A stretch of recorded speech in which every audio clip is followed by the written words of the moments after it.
Hello students, টিকেটির ক্লাসরুমে সকলকে স্বাগত। আজকে আমাদের আলোচনার বিষয় অ্যাকচুয়াল বিশিষ্ট দ্বিঘাত সমীকরণ। কোষে দেখি 1.1 এবং এটা 1.1 কোষে দেখি ফিরে দেখা অর্থাৎ রিভিউ 2, অর্থাৎ রিভিউ পর্বের আমাদের দ্বিতীয় আলোচনা। তো রিভিউ পর্বের দ্বিতীয় আলোচনায় আমরা শুরু করছি 5-এর 1-এর দাগের অঙ্ক থেকে। প্রথমেই 5-এর 1-এর দাগের অঙ্কটা কি আছে দেখো। 42কে এমন দুটি অংশে বিভক্ত করি যাতে একটি অংশ অপর অংশের বর্গের সঙ্গে সমান হয়। তো আমি কিভাবে এখানে বার করছি দেখো। ধরি একের দাগে আমরা ধরবো যে ধরি দুটি অংশ হলো এক্স ও 42 - x। ঠিক আছে, একটা অংশ এক্স হলে একটা 42 - x, এইভাবে আমরা দুটো অংশে ভাগ করে নিয়েছি। এইবারে আমাদের বিবৃতিগুলো থেকে 41 দ্বিঘাত সমীকরণ তৈরি করতে হবে।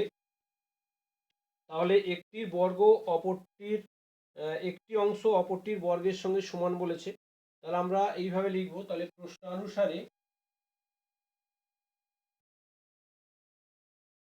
একটির বর্গ অর্থাৎ একটি অংশ এক্স আর একটা অংশ 42 - x, একটির বর্গ অর্থাৎ এক্স স্কোয়ার সমান অপর মানে একটি অংশ অপর অংশের বর্গের সঙ্গে সমান। তাহলে একটি অংশের বর্গ অপর অংশের সঙ্গে সমান হলে এক্স স্কোয়ার সমান হচ্ছে 42 - x, এই আকারে আমরা লিখতে পারবো। বা এখান থেকে আমরা লিখতে পারবো যে x square plus x minus 42 সমান হচ্ছে 0। তো x square plus x minus 42 সমান 0, এটাই হলো আমাদের অ্যাকচুয়াল বিশিষ্ট দ্বিঘাত সমীকরণ গঠন। ঠিক আছে, তো অঙ্কটা আমাদের এইভাবে করতে হবে। এবারে 2-এর দাগের অঙ্কতে চলে এসো। 2-এর দাগের অঙ্কতে বলছি যে দুটি ক্রমিক ধনাত্মক অযুগ্ম সংখ্যার গুণফল 143। তো আমাদের দুটো ক্রমিক ধনাত্মক অযুগ্ম সংখ্যা বার করতে হবে। প্রথমেই দেখো, যদি একটা বিজোড় সংখ্যা হয় 11, তারপরের বিজোড় সংখ্যা কত? অবশ্যই 13। তো তাহলে এটার সঙ্গে এটার পার্থক্য হচ্ছে +2 এর হচ্ছে পার্থক্য। তো আমরা এটাকে ওই জন্যে প্রথমে দেখো বিজোড়, ভুল বললাম, প্রথমে বিজোড় সংখ্যা আমাদের বার করতে হবে। তো বিজোড় সংখ্যা বার করতে গেলে যেটা করতে হবে তাহলে আমাদের 2x হচ্ছে সবসময় জোড় সংখ্যা, এটা -1 যে সংখ্যাটা হবে। তারপরে দেখো ওই যে বললাম যে এর পরের অঙ্কটা তাহলে কত হবে? এটার থেকে 2 বেশি হবে, অর্থাৎ এটার থেকে 2 যদি বেশি হয় তাহলে হবে 2x - 1 + 2, অর্থাৎ সেখান থেকে আমরা পাবো 2x + 1 পাবো। ঠিক আছে, তো প্রথমে তাহলে এইভাবে আমাদের এই দুটো সংখ্যাকে ধরে নিতে হবে। একটা পরের যে বিজোড় সংখ্যাটা সেটা অবশ্যই এটা থেকে 2 বেশি, সেই আকারে আমরা এইভাবে আমরা লিখব। তাহলে প্রথমে আমরা যেটা লিখব যে ধরি দুটি ক্রমিক অযুগ্ম ধনাত্মক সংখ্যা হলো 2x - 1 ও 2x + 1। ঠিক আছে, তো এইটা আমাদের ধরতে হবে। এবারে বলছে যে দুটি ক্রমিক ধনাত্মক অযুগ্ম সংখ্যার গুণফল, অর্থাৎ এই দুটো সংখ্যার গুণফল হচ্ছে 143। তাহলে এবার এখানে আমরা করব প্রশ্নানুসারে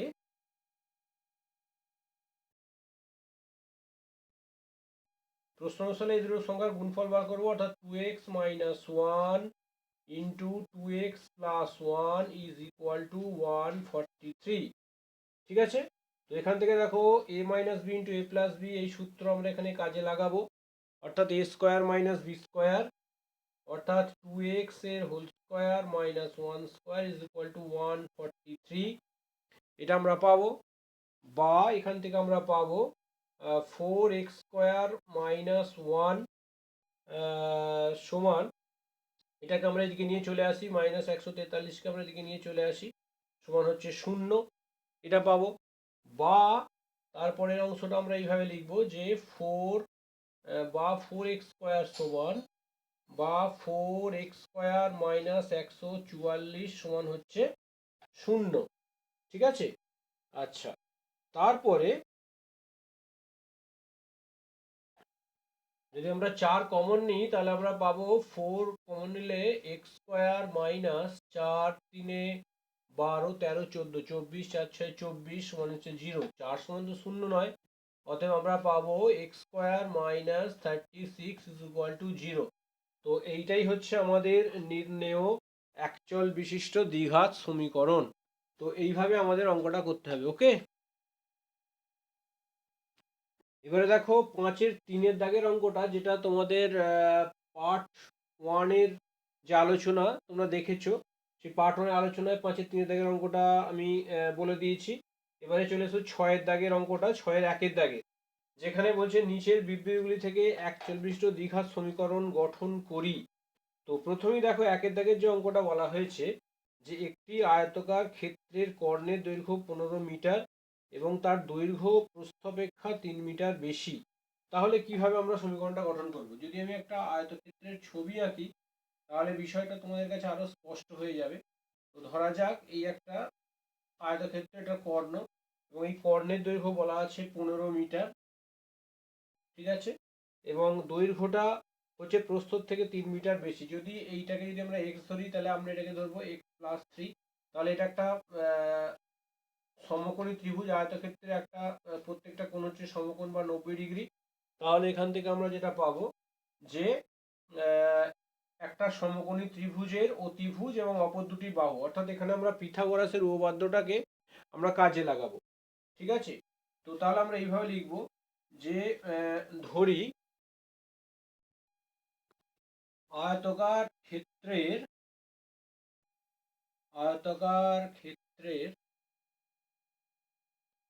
প্রস্থ সমান x মিটার। ঠিক আছে, অতএব আয়তকার ক্ষেত্রের দৈর্ঘ্য সমান প্রস্থ অপেক্ষা 3 মিটার বেশি, অর্থাৎ এখানে আমরা লিখবো x+3 মিটার।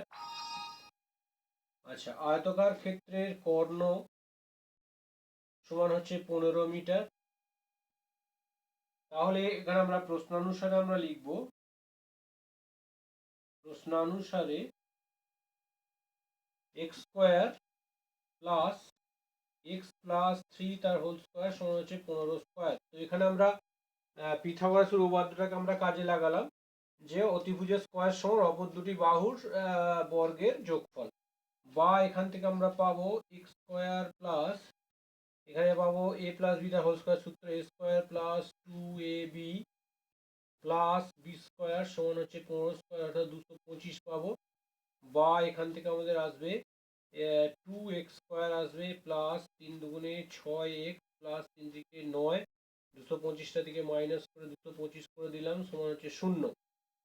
ঠিক আছে, বা এখান থেকে আমরা যেটা পাবো 2x² প্লাস 3×2 6x হয়েছে মাইনাস 225 থেকে আমরা 9 আমরা বাদ দেব, তাহলে এখানে হবে 216 সমান হচ্ছে 0।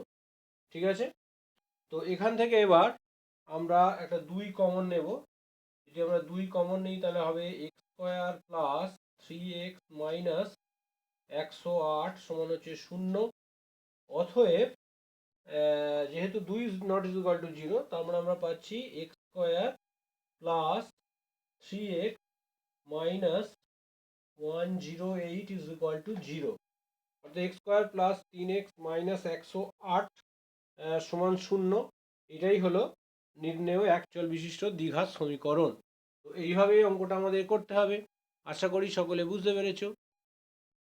এবারে দেখো 6-এর 2-এর দাগের অঙ্কটা, যেটা আমি পার্ট 1-এর যে তোমাদের যে পার্ট 1 যে পর্ব সেখানে আলোচনা করে দিয়েছি। এবারে 6-এর 3-এর দাগের অঙ্কটা দেখো। 3-এর দাগের অঙ্কটা যেখানে বলা হয়েছে যে দুটি স্টেশনের মধ্যে দূরত্ব 300 কিলোমিটার। একটি ট্রেন প্রথম স্টেশন থেকে সমবেগে দ্বিতীয় স্টেশনে গেল। ট্রেনটির গতিবেগ ঘন্টায় 5 কিমি বেশি হলে ট্রেনটির দ্বিতীয় স্টেশনে যেতে 2 ঘন্টা কম সময় লাগতো। এখানে আমরা ট্রেনের গতিবেগটা ধরে নেব। ঠিক আছে, তো আমরা এইভাবে করব যে ধরি ট্রেনটির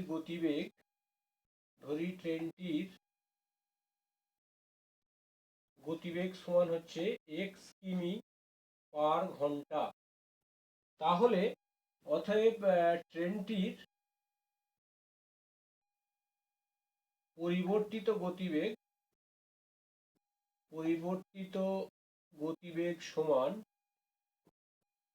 ঘন্টায় 5 কিলোমিটার বেশি হবে গতিবেগ, অর্থাৎ এক্স প্লাস 5 কিমি পার ঘন্টা হবে। তাহলে দেখো 300 কিলোমিটার যেতে এই দুটো গতিবেগ কত সময় লাগে সেটা আমাদের বার করতে হবে। অতএব তাহলে আমরা এইভাবে করব যে অতএব 300 কিমি যেতে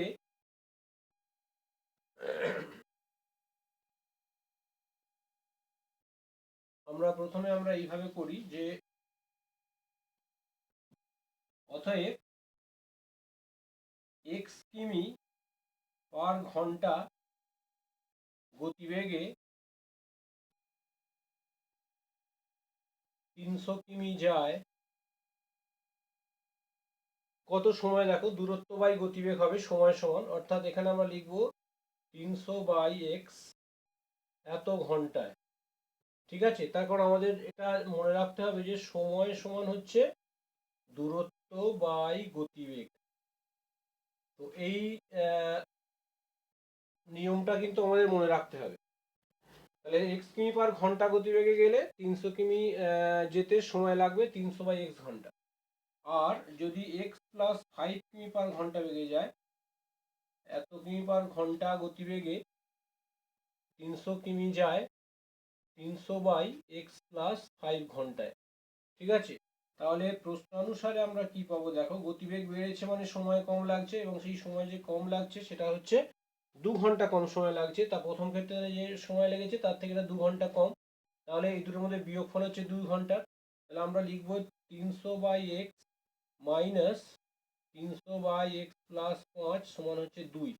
তো এখান থেকে আমরা সমীকরণটাকে সরল আকারে নিয়ে আসব, বা এখান থেকে আমরা যেটা লিখব লসাগু হচ্ছে এক্স ইন্টু এক্স প্লাস 5 গুণ করলে হবে 300 এক্স প্লাস 3 5 1500 মাইনাস 300 এক্স সমান হচ্ছে 2।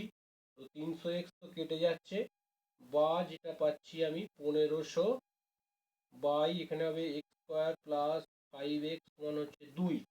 ঠিক আছে, তো এখানে দেখো 2 এর সঙ্গে আমরা 1500 কাটতে পারবো, 750 হবে, বা এখান থেকে আমরা পাবো, তাহলে যেটা পাওয়া গেল 750 by x square plus 5x সমান হচ্ছে 1। অতএব আচ্ছা বা লিখি এক্স স্কোয়ার প্লাস 5x এদিক যদি আগে লিখি তাহলে সমান হচ্ছে 750, বা আমরা লিখবো x square plus 5x minus 750 সমান হচ্ছে 0। তো এইটাই হচ্ছে আমাদের নির্ণেয় একচল বিশিষ্ট দ্বিঘাত সমীকরণ। তো অঙ্কটা তোমাদের এইভাবে করতে হবে। আশা করি সকলে বুঝতে পেরেছো। ফিরে দেখা পর্বের আজকে দ্বিতীয় আলোচনা এখান পর্যন্তই, এবং পরবর্তী আলোচনাগুলো দেখার জন্য এবং বাকি মাধ্যমিক সিলেবাসের সম্পূর্ণ অঙ্কগুলো বিভিন্ন চ্যাপ্টারে দেখার জন্য তোমরা অবশ্যই দেখতে থাকো আমার চ্যানেল টিকেডির ক্লাসরুম।